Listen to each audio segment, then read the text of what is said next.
खटीक समाज, खटीक समाज, खटीक समाज, सकल 84 शिव मंदिर खटीक समाज थानेश्वर पवित्र धाम पर आयोजित खटीक समाज के इस सामूहिक विवाह कार्यक्रम में विराजमान खटीक समाज के मौजूद सभी समाज के गणमान्य हमारे अतिथिगण, इस समारोह के अध्यक्ष हेमराज जी खोईवाल साहब, राजस्थान खटीक समाज महासमिति के अध्यक्ष जो 10 तारीख को ही पूरे राजस्थान के लोगों ने जिनको चुना है, सम्माननीय उमेश जिंदानी साहब, वरिष्ठ उपाध्यक्ष। आप जानते हो जब राजस्थान में सबसे ज्यादा अगर एक स्थान पर कोई खटीक रहता है तो जयपुर में मंडी खटीकान में रहता है, और मंडी खटीकान के पूर्व अध्यक्ष, वर्तमान अध्यक्ष खटीक समाज के और इस संस्था के वरिष्ठ उपाध्यक्ष सम्माननीय राजकुमार जी सांवरिया साहब, महासचिव सम्माननीय राजेश जी नागोरा साहब, सकल 84 दूदू के हमारे अध्यक्ष विजेंद्र जी बरेवा साहब, केकड़ी से मेरे साथ आए हुए इस शहर के अजमेर जिले के जुझारू साथी भाई गिरिराज खटीक साहब, यहाँ इसके आज के कार्यक्रम के संरक्षक सम्माननीय सोलवी साहब, सीताराम जी जखेड़ साहब, साधुराम जी चावला साहब, बंसीलाल जी पटेल, बहुत ही जुझारू समाज सेवक, एक बार ताली मिलाओ सम्माननीय बंसीलाल जी पटेल साहब, गुरुलाल जी खोईवाल साहब, अंबालाल जी पटेल साहब, रमेश जी खोईवाल साहब, रामस्वरूप जी चावला साहब, राजेश जी सोलंकी साहब, सम्माननीय मदन जी साहब, इनकी संपूर्ण कार्यकारिणी, और सबसे पहले क्योंकि जो ऐसे सामूहिक विवाह के जो कार्यक्रम होते हैं ये भामाशाहों का सबसे बड़ा योगदान रहता है। एक बार भामाशाहों का ताली बजा के समाज, हमारे समाज के भामाशाहगण हमारे इस पवित्र धाम पर जो हमारे विवाह संस्कार में बचे हैं, हमारे बच्चे दूल्हा दुल्हन इस कार्यक्रम में इसमें 4 चांद लगाने के लिए दिन रात जो मेहनत करके आज इसको सफल बनाया है, शानदार इसको रूप दिया है, हमारे सभी समाज के कार्यकर्तागण, उपस्थित माताओं बहनों, भीलवाड़ा से आए हुए हमारे नौजवान साथी सीताराम जी खटीक साहब, मंच पे बैठे हुए हमारे सब नेतागण, उपस्थित बुजुर्गों, माता बहनों, नौजवान साथी, सबसे पहले तो मैं धन्यवाद देना चाहूंगा। भामाशाहों का तो कोई मुकाबला ही नहीं होता, लेकिन ये सामूहिक विवाह जो सफल होता है, ये सफल होता है बेटी और बेटे के माँ बाप से। सबसे पहले तो माँ बाप स्वीकृति देते हैं कि हमारे बेटे की शादी करो सामूहिक विवाह में, हमारे बेटे की शादी करो सामूहिक विवाह में। निश्चित रूप से आज कोई भी समाज हो, अगर उसको आगे बढ़ना है, उन्नति करना है, तो ये सामूहिक विवाह एक इतना मजबूत आधार है कि जिस समाज में जागृति होती है वो उसका प्रतीक होता है कि वहाँ उस समाज में सामूहिक विवाह होता है। आप जानते हो मैं भी गरीब घर में पैदा हूँ। मैं जब मंत्री था तब भी आपके एक सामूहिक विवाह के कार्यक्रम में इस पवित्र धाम पर आया था। उस समय भी आपने सामूहिक विवाह समय भी आपको बधाई देने आया था, उस समय भी मैं आपको आभार प्रकट करने आया था कि आपने ये इस मेवाड़ में, ये मेवाड़ में नहीं, भिलवाड़ा में नहीं, ये संपूर्ण खटीक समाज को रास्ता दिखाने का आपने काम किया है, ज्योति जलाने का काम किया है, जागृति पैदा करने का काम किया है। निश्चित रूप से आपको पूरे राजस्थान की तरफ से मैं बहुत बहुत बधाई देता हूँ। मैं इस अवसर पर ज्यादा समय नहीं लेना चाहूंगा, क्योंकि मैं जानता हूं, लेकिन मैं बाबा साहब से जरूर कहना चाहता हूं। देखो भाई, इस दुनिया में सबसे ज्यादा अगर कोई पुण्य का काम है तो किसी की बेटी के फेरे कराओ, के सबसे बड़ा पुण्य काम है। आपने अपने बच्चों का पेट काटकर इन बच्चों के लिए आपने जो पुण्य के रूप में जो दान दिया है, निश्चित रूप से पूरा समाज आपका ऋणी है। ये केवल आयोजक ही नहीं है, पूरा समाज आपका ऋणी है। धन्य हो बाबा साहब आपकी माता पिता को, जो आप जैसे सपूत को, आप जैसे नौजवानों को, भाइयों को जिन्होंने जन्म दिया है। आज आपने ये काम किया है इस स्वामी विवाह कार्यक्रम। और मैं दूल्हा दुल्हन से भी कहना चाहता हूँ, भाई अगर आप कहीं भी शादी विवाह कहीं भी जाते, बारात ले जाते, एक जहाँ के रहने वाले हो वहाँ की बारात लेके जाते, अपने रिश्तेदारों को लेके जाते, लेकिन आज पूरा मेवाड़ की बारात, मेवाड़ आपके बारात में आए हैं। बेटी के आज सारे के सारे मेवाड़ के लोग मेवाड़ में बेटी का पियर बन के आए हैं, ससुराल बन के आए हैं। इसे बहुत बड़ी बात होती है। मतलब समाज के लोग जब दुआएं देते हैं, पवित्र धाम पर दुआएं देते हैं, ये पवित्र धाम है, ऐसे धाम पर ऐसा शुभ काम होना, इसका मतलब भगवान का आशीर्वाद है। भगवान चाहता है आपका जोड़ी सलामत रहे, उन्नति करे, लंबी आयु जीवे, आप स्वस्थ रहे और आपका खानदान का नाम रोशन करे, ये भगवान चाहता है। मैं इसको ऐसा योग नहीं करता। इस अवसर पर मैं आपको साधुवाद देना चाहूंगा। मैं आपसे हाथ जोड़ के माफी मांगना चाहूंगा, क्योंकि मुझे 1 बजे का टाइम दिया हुआ था। अभी सीताराम जी तो बहुत नौजवान साथी है, मैंने इनसे कहा था यार मेरा कार्यक्रम और भी कहीं है, मुझे और भी कहीं जाना है। तो इन्होंने कहा था आप आगे पीछे आ जाना, लेकिन आपको यहाँ आना है, इसलिए मैं आपसे हाथ जोड़ के माफी मांगना चाहूंगा, क्योंकि मैं आपके बीच आने में मैंने देरी हो गई, मुझसे मेरे साथियों से भी देरी हो गई, इसलिए मैं आपसे क्षमा प्रार्थी हूँ, मुझे आप माफ करेंगे। इस अवसर में आपसे एक ही बात कहना चाहता हूँ, खटीक समाज के प्रमुख लोग बैठे हैं, हमारी संख्या बहुत कम होती है, हमारी संख्या और आज प्रजातंत्र में जब तक संख्या से ही काम चलता है। डेमोक्रेसी में मत से सरकार में एमएलए एमपी बनते हैं, मत से सरकार समाज की जागृति पैदा होती है। हमारी समाज की संख्या कम है। खटीक समाज के लोगों से मैं एक ही प्रार्थना करूंगा, हमारे समाज में जो मैं मानता हूँ जागृति हो रही है, मैं मानता हूँ समाज में, और वैसे भी कोई भी समाज जब तक उसमें सामाजिक जागृति नहीं हो, आर्थिक जागृति नहीं हो, राजनीतिक जागृति की भी जरूरत पड़ गई है। बहुत से लोग सोचेंगे कि राजनीतिक जागृति की जरूरत क्यों पड़ रही है, क्योंकि राजनीतिक जागृति के बिना भी काम चलता नहीं है आज के जमाने में। मैं आपसे इतना ही प्रार्थना करना चाहता हूँ, देखो भाई आप लोगों ने हमारा स्वागत किया है, हकीकत में तो ये होना चाहिए हमारे सामने हमसे हाथों से उन लोगों का स्वागत कराना चाहिए जिन्होंने समाज के लिए त्याग करी है, जिन्होंने तपस्या करी है, जिन्होंने समाज में हर दुख तकलीफ में भागीदारी निभाने का काम किया है।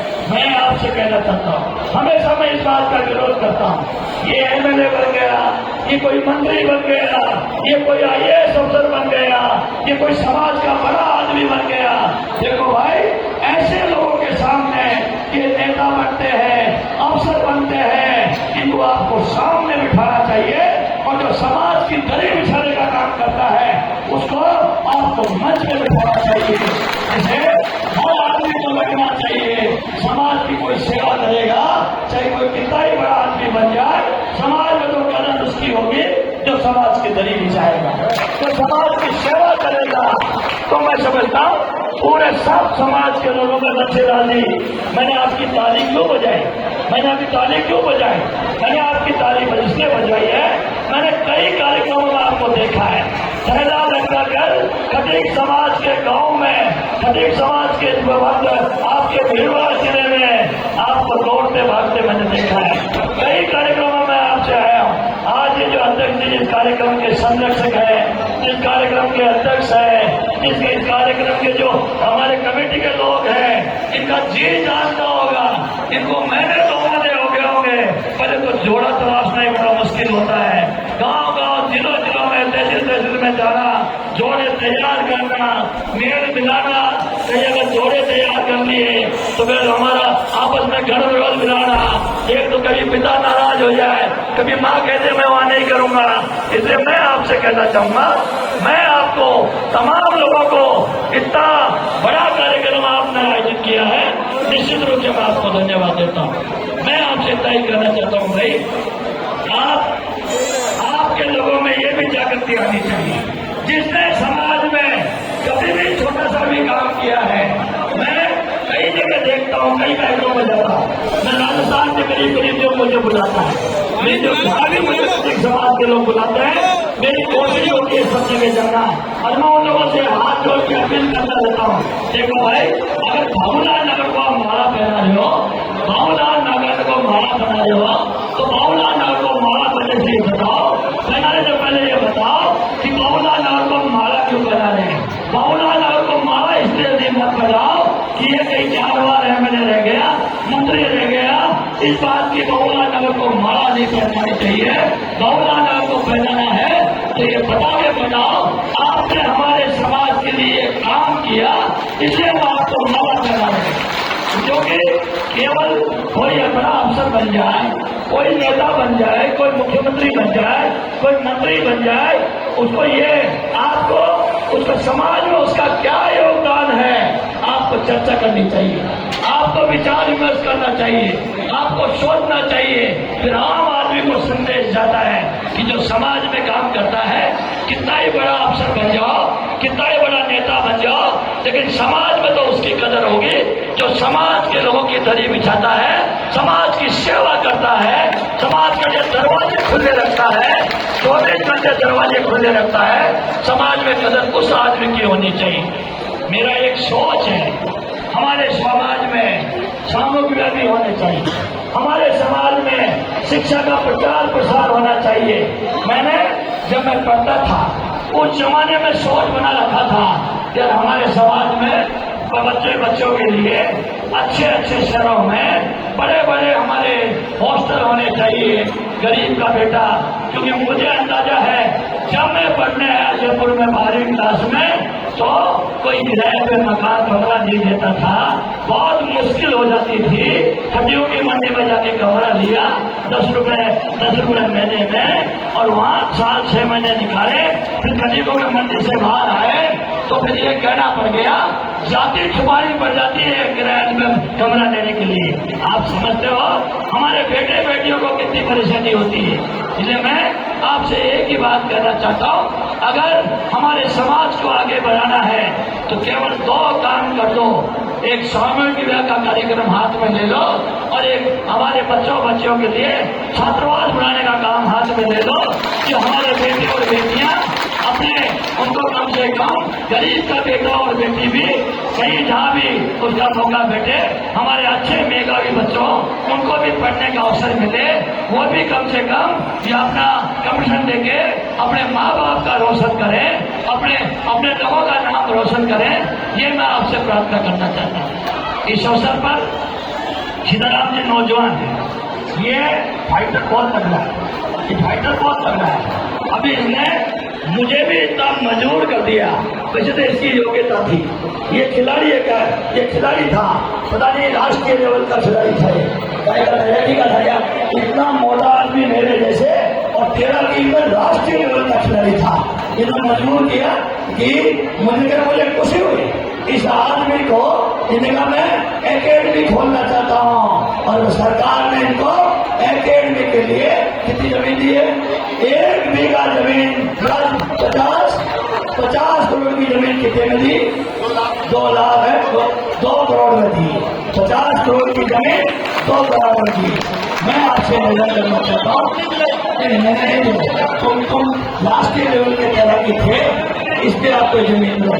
मैं आपसे निवेदन करना चाहता हूँ, मेरा आपसे आग्रह है, मैं जब पढ़ता था और छात्र राजनीति में था तो मैं देखता था ये राजपूत छात्रावास है, ये जाट छात्रावास है, ये गुजर छात्रावास है, तो मन में उमंग चढ़ती थी यार हमारे भी समाज का राजस्थान की राजधानी में कोई छात्रावास होना चाहिए। मुझे पहली बार विधायक बनने का मौका मिला, उसी समय मैंने ठान लिया था कि राजस्थान की राजधानी में मैं हमारे बेटे को लिए छात्रावास की जमीन आवंटन कराऊंगा। मैं धन्यवाद देना चाहता हूँ राजस्थान के तत्कालीन मुख्यमंत्री अशोक गहलोत जी को। 4,018 वर्ष की उन्होंने 2002 में हमारे छात्रावास में जमीन आवंटन की। आपके जो मेवाड़ में उदयपुर में है, उदयपुर में भी 10% जमीन मेरे, मैं तुम्हें क्या बोलूँगा, तो समाज का आदमी हो, मेरा प्रयास करके 10% को मैंने आपके छात्रावास की जमीन आवंटन उदयपुर में कराई है। आज वहां भी छात्रावास चल रहा है।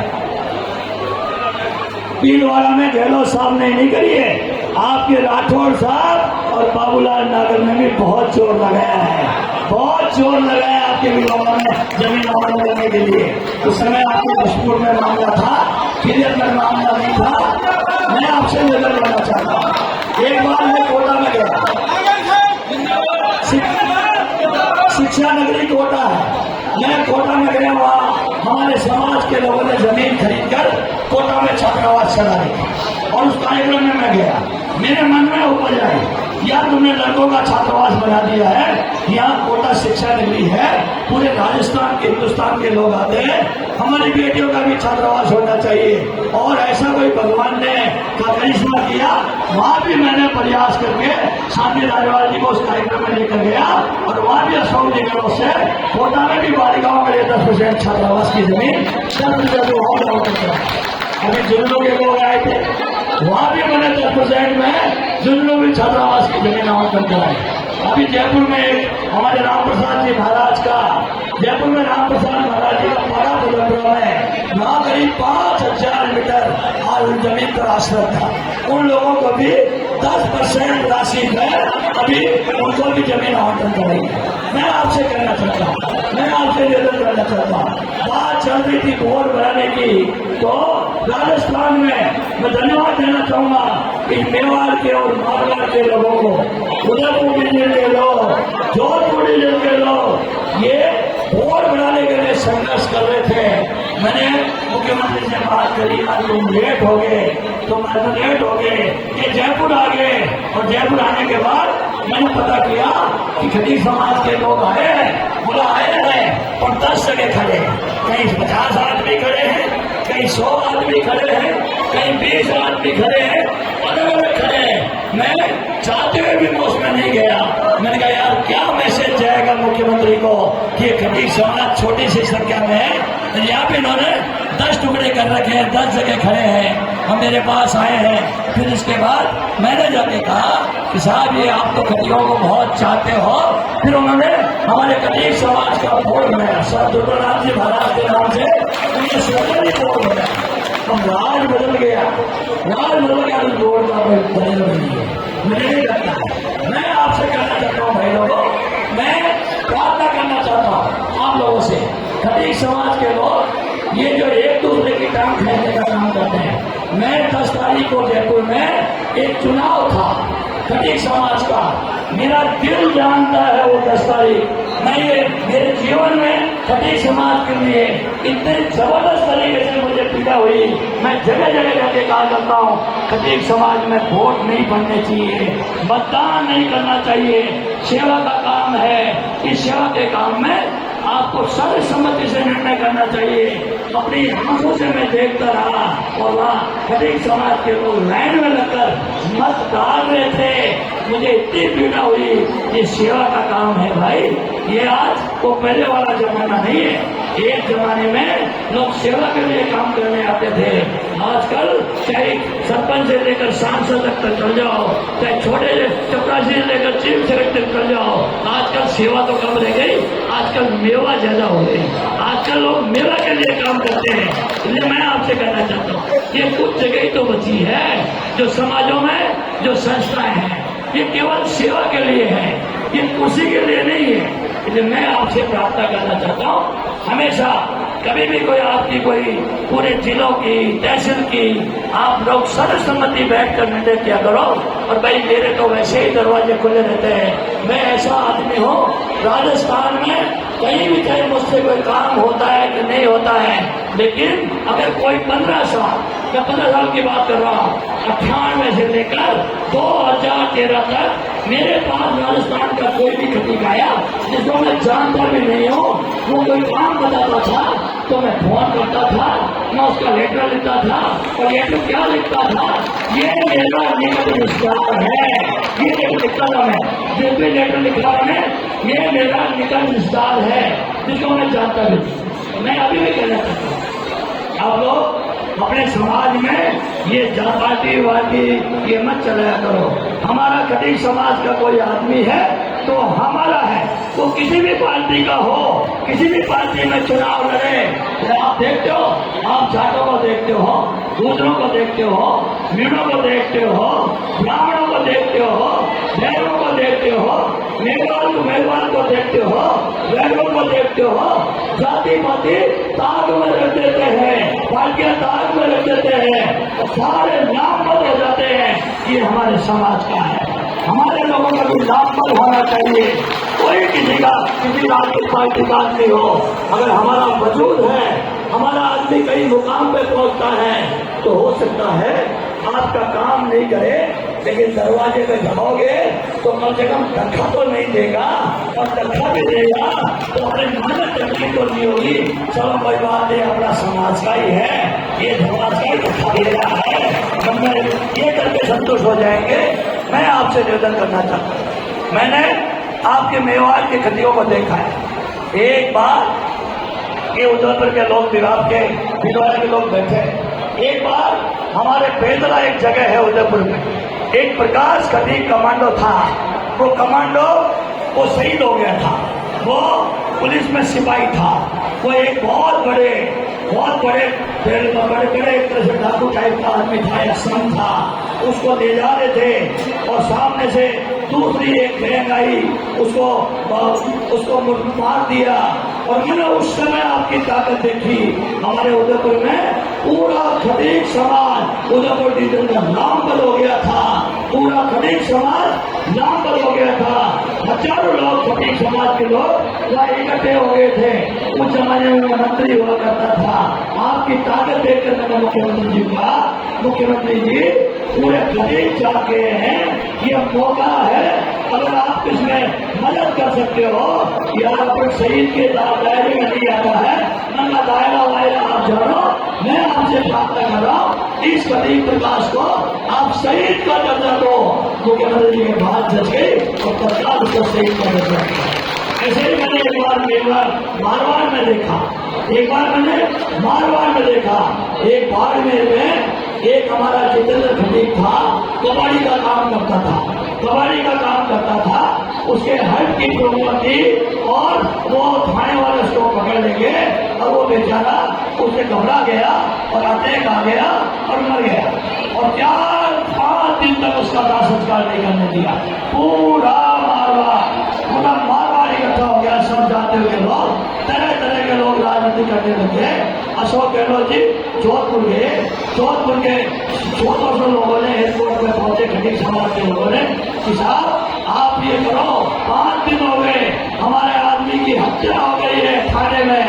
और उन्होंने कहा यार तुम्हारे आदमी की हत्या हो गई है, आप निश्चिंत हो, मैं भी फोन करके बाबूलाल नागर को वहाँ का इस तुम्हारी जो परेशानी है इसका मैं अशोक गहलोत बनाकर बाड़मेर भेज रहा हूँ, वो जो कर आएगा वो मैं सरकार से आदेश जारी करा दूंगा। मैं वहाँ गया बाड़मेर, मैंने ताकत देखी, अशोक गहलोत जी को भी मुझे याद करना पड़ा कि ये खतियों का मामला है। मौलाना अगर तुम कहाँ है, तुम आगे जा यार। 5 दिन 6 दिन हो गए और वो अस्पताल में लाश पड़ी हुई है और उसको कैसे भी करके दाह संस्कार करा। तो सारे कई खतियों के हमारे बड़े बड़े सरकार में पदों पर रहने वाले भी गए थे, इन्होंने भी फुटले मारे और फिर मैंने जाके वहाँ बात करी क्या मामला था। बोले साहब इसके हार्ट की प्रॉब्लम थी, ये दवाई लेती थी, दवाई लेता था। मैंने डॉक्टर से पूछा, बोले साहब इसके अटैक आया है।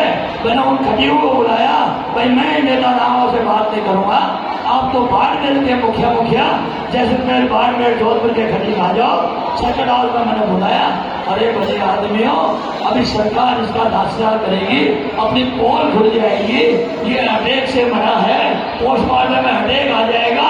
मैं तो आपसे तुम समझो इस बात को, तत्काल समझ गए और बोला साहब आप कैसे भी करके करा दो। मैंने अशोक गहलोत जी से कहा आज 6वां दिन है, पूरा मारवाड़ में आग लग रही है। आपने मुझे अशोक गहलोत बहुला नागर बनाकर नहीं भेजा है, आपने मुझे अशोक गहलोत बनाकर भेजा है। तो मुझे अशोक गहलोत निर्णय कर सकता है क्या? राजस्थान का मुख्यमंत्री है अशोक गहलोत, तो यार तू करे जो ही करिया। मैंने हाथों हाथ उसके एक परिवार में एक व्यक्ति को नौकरी करवाई, 25 लाख रुपये उसको दिलाए, एक लाख का आदेश कराया। तो मैं आपकी ताकत देख चुका हूँ, मैं मारवाड़ और मेवाड़ की ताकत देख चुका हूँ। मारवाड़ और मेवाड़ के खतीबों में अगर क्रांति अगर जागृति आ जाए तो ये पूरा मसाल उठा ले तो भले सरकारों को भी चुका सकते हैं। आज मेरा आने का भी यही कारण था कि धन्य हो जाएंगे। आज अपन मेवाड़ के गरीब समाज के लोगों में चल रहे हैं। वैसे तो जब मैं बैठ कर आया तो मुझे लगता ही नहीं कि ये आपका छापड़ा जो कि नया जिला बना है, छापड़ा जिले वाला है, ऐसे ही मेरा बीच में केकड़ी आया, ये भी नया जिला बना है, और मैं जहाँ से आया हूँ वो भी नया जिला बना है। और मुझे पता नहीं ये जिला रहेंगे कि नहीं रहेंगे, ये सरकार बचेगी कि नहीं बचेगी, ऐसे ये रचेगी कि नहीं रचेगी मुझे पता नहीं है। लेकिन मुझे यह असल जयपुर से ज्यादा दूर नहीं है, बहुत लंबा मैं बोल गया। एक बार जो ये समाज के नेता है, ये जो हमारे समाज में जिस भामाशाह है और इस यज्ञ को आहुति देने के लिए ये केवल भामाशाह ने ये दान नहीं दिया है 100 ग्राम में। मेरा मानना है इन्होंने बहुत बड़ा यज्ञ में आहुति दी है भामाशाह ने, इनके लिए और मंत्र लेकर बैठे हैं। इन सबके लिए एक बार जोर से ताली बजाकर का स्वागत करो और अपने बच्चों से यही कहना चाहते हैं कि आपका भविष्य उज्जवल है। हमारे समाज के और भी हमारे मेरे साथ भी आए हैं, इनका भी मैं बहुत बहुत आभार प्रकट करता हूँ। हमारे अध्यक्ष उमेश जी साहब का भी, उमेश जी आप भी आए और यहाँ पे एक बात खड़ा तो